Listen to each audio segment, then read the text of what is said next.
চট্টগ্রামের সীতাকুণ্ড উপজেলার বারাওয়ালী সোনাইছড়ি উচ্চ বিদ্যালয় পরিচালনা পরিষদের দ্বিতীয়বারের মতো অ্যাডহক কমিটির সভাপতি নির্বাচিত হনে মমতাজ উদ্দিন আহমেদের সম্বর্ধনা দেওয়া।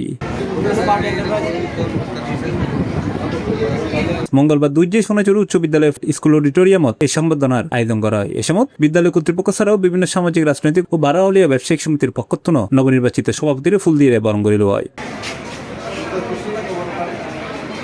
মমতাজ উদ্দিন আহমেদ বারাওয়ালিয়া ব্যবসায়ী সমিতির সভাপতি হিসেবেও দায়িত্ব পালন করেন। বিদ্যালয়ের প্রধান শিক্ষক মোশাররফ হোসেনের সভাপতিত্বে এই সংবর্ধনা অনুষ্ঠানে প্রধান অতিথি হিসেবে উপস্থিত আছেন সীতাকুণ্ড উপজেলার সাবেক মহিলা vice chairman Nazmun Nahar Chowdhury Nelly.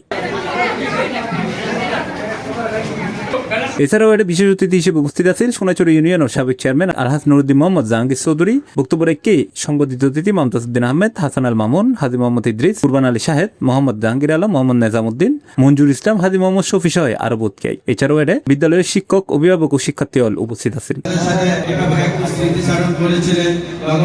TV Chittagong.